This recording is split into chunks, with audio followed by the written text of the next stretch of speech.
What's up, everybody? Back at you again. This week we are talking about the R33 Skyline. What's all the hate about? When we talk about Skyline GTRs, most people seem to prefer the R32 and R34. This is confusing me from as long as I can possibly remember. The R32, of course, was the platform that earned the name of Godzilla. Purists will always note that in reality, the Godzilla name doesn't apply to the later models of the GTR because none of them earned that name on the racetrack. But is that really true? So let's dig into why the R33 is often treated as the red-headed Iranian stepchild right after the break. Confession, I hate cleaning my own cars.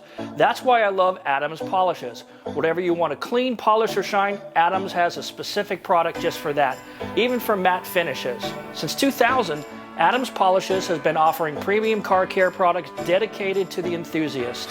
Whether you're a professional detailer or a weekend warrior, their innovative and effective products will enable you to achieve amazing results on your prized possession. Adams, made with pride and passion in the USA.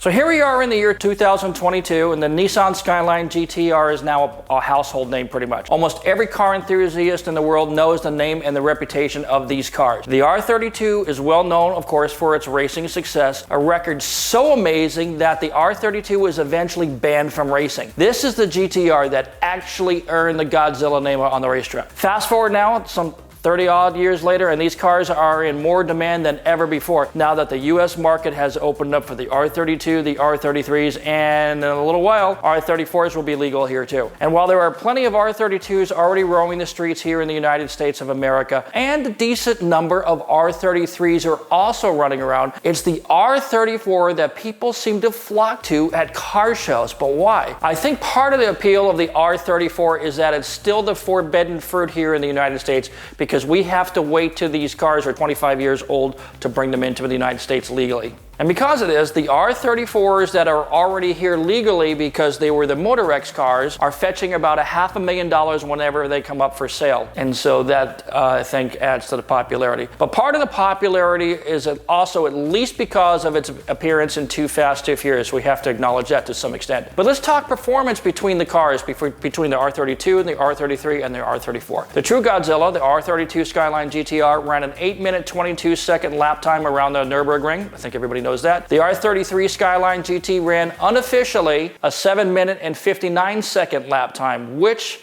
was a pretty big deal back then. It was under 8 minutes. The R34's official time was 7 minutes and 52 seconds around the Nürburgring. And yes, I realize that there are more performance specs that I could talk about, but using the ring lap times gives me a baseline of data that we can measure each of these platforms against one another. As you'd expect, each new iteration seemed to show a little bit of improvement, but what was that due to the changes in the chassis, the suspension setup, or advances in tire technology, or variations in air density on those test days at the Nürburgring, or any number of other variables? That doesn't really matter that much because we are trying to ascertain why the R33, although providing similar performance to its predecessor, the R32, and its successor, the R34, both the R32 and R34 seem to be more popular among today's enthusiast numbers. So let's look at the production numbers, for example. Over its 5-year run from 1989 to 1994, 42,937 R32s were produced. They tipped the scales at around 3,153 pounds, depending which source you're looking at. They had a wheelbase of 103 inches.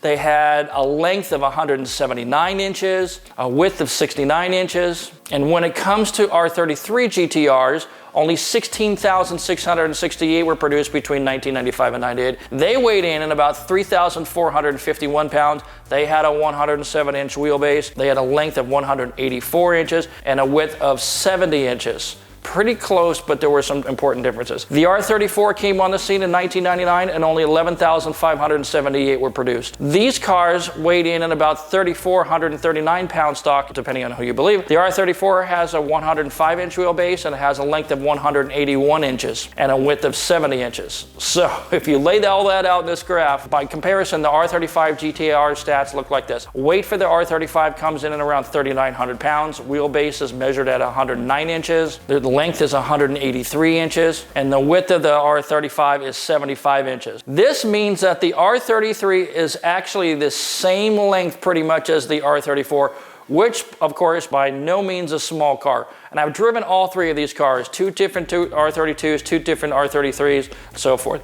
The R32 I drove was mostly stock except for exhaust mods and a bit more boost over stock levels. At the time, it felt familiar to a 240SX behind the wheel, but it seemed to sit higher and it felt lighter than the R33 and the R34s that I've driven over the years. This past weekend, I got the opportunity to drive the just driven R33. This car is very modified, including suspension, complete suspension change. A big turbo's been added and the car has a built engine. So it would be an apples to oranges comparison to the other GTR models I've driven over the years. But I did come up with a few observations though, both from driving these cars and being around these cars at races and of course hundreds of car shows. So here are my observations. The R32s seem to draw a fair bit of attention anywhere you go, driving at a straight track, whatever. The R34s seem to draw a ton of attention no matter where you go. The R33s seem to draw more attention than the R32 but less than the R34. Honestly, at this point, in my opinion, it comes down to the most superficial reasons. The R33 just didn't look all that special. The front end of an R33 looks like the 1994-1995 S14 240SXs. Sorry, it does. At a quick glance, the rear quarter window looks very similar to the 94-95 S14. The tail lights on the R33 were arguably the worst looking ones of any generation of GTR. And worse yet, the 2004-2005 Chevy Impala copied the R33 GTR's taillights, which somehow made the R33 seem less special. The side profile, if you're looking at these cars on the side, the stock R33, when compared to an R32, looks like there's too much overhang behind the rear wheel, and along with the same problem with the front overhang, which is in front of the front wheel. It just looks weird there. But when you compare that with the R34's rear overhang, that area behind the rear tire, you can see that the wheel, behind the wheel, it slopes upward, which seems to give the car a sleeker look. The front overhang on the R34 seems stubbier, but somehow sleeker. There are other factors that I think that also come into play here when we're evaluating the looks of these cars, which of course is very subjective. For starters, the R32 earned its reputation on the racetrack. Although it was in production for just 5 years, the R32 earned top honors in championships and prestigious races on 3 different continents. In Europe, the R32 took the overall victory in the Spa 24 in 1991, and it won the Australian Touring Car Championship for the first time in 1991, and then followed it up with another championship in 1992, and also taking Bathurst 1000 victories in both of those years. The R33 GTR dominated the Japanese Touring Car Championship, winning 29 races from 29 starts, taking the series title 5 years in a row, from 1989 to 1993 with Masahiro Hazimi, Kazuyoshi Hoshino, Masahiko Kageyama, all as championship winning drivers. The R33 did not have similar success because by the time they got started, they were competing against the McLaren F1 GTRs. You remember that in the mid-90s, and the McLarens were killing it. The R34 had a fair amount of success in racing during the dawn of the Gran Turismo video game era of the late 1990s and early 2000s, which is when I got interested in those cars. The video game generation introduced to the younger audiences to the GTR platform. Who could forget the amazing Calsonic and Pennzoil liveries of the JGTC GTRs of that era?